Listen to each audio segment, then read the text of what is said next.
Hey, this is Sully for Antisocial News Body Count Report, and this is the Body Count Report late upload for Thursday, October the 4th, 2017. And because human life is the most precious thing we talk about in the news, here are news stories from respectable news sources from around the world that feature life and death situations. And this is a follow-up, the first story, follow-up to the Kurdish independence push being reported by ynetnews.com out of Israel. And basically, Iran is saying no to Kurdish independence in Iraq, as if they have a say in it, because they're just sure that the Kurds are going to be on America's side no matter what. And, they very well might be. Kurds have been excellent fighters alongside America in Iraqi conflicts for decades now. So check out the videos. Link is in the description below.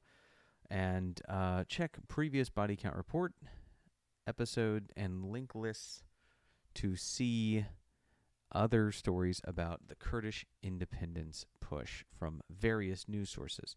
Now here is a story where the Kurds also have a role in the Irish Times Islamic State driven out of last stronghold in northern Iraq. Beautiful pictures here. Irish Times does some great reporting. They're very far away from the issue. They do occasionally have noted bias like most news sources, but otherwise very fair. Also issues being weighed in on from Turkey and Iran regarding the Kurds. So check this out. ISIS, Iraq, Kurds, Turkey, and Iran. All a big neighborhood there. Now, here's a more localized story from Borongan in eastern Samar in the Philippines.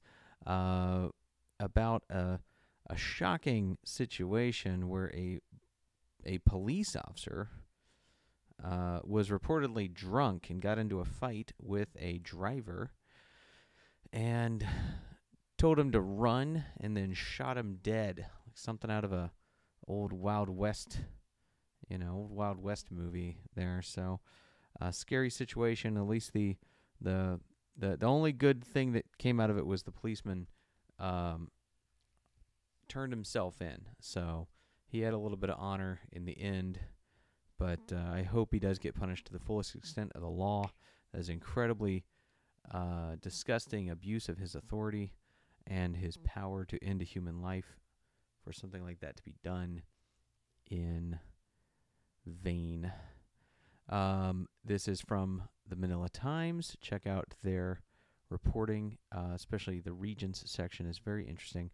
And before we move on to our flag in the title card, which is of course Myanmar again, we have Togo roads blocked on day 2 of anti-Nasungbe protest. Now, this is a follow-up on the story that I mentioned a couple days ago about the Togo protesters protesting their very non-democratic government run by a second-generation dictator. So check this story out. There's been tear gas deployed, protesters being attacked. It's a pretty crazy looking situation there, and obviously we pray for peace and democracy for the people. Check the description in the link list to African news and watch the video there regarding the protests. Now, moving on to the Myanmar situation, we have Bangladesh, where Cox's Bazar, Bangladesh, where the Rohingya Muslims have been flooding into because there's conflict in their land.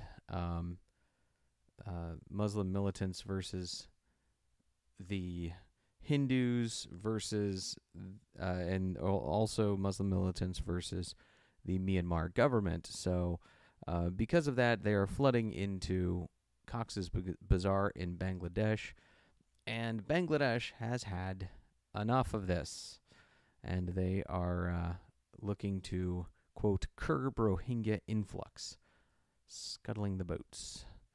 So very shocking turn of events there. Everyone was sort of looking at it as all the other countries were nice and Myanmar was mean, and the Rohingyas are nice, and they're just trying to stay alive and get away from the evil Myanmar government. And the Myanmar government is actually putting out a statement saying that they're trying to help the refugees. So the Myanmar government is genuinely looking like the opposite of what people are trying to make them out to be, seeing that they were trying to stop a genocide against Rohingya Hindus, and they have been in active conflict with militants. It is not a cut and dry Myanmar bad, Rohingyas good situation. It is a very complex situation over there, which is why I really encourage people to read these 2 Times of India articles, link in the description below, regarding this story, and also check out yesterday's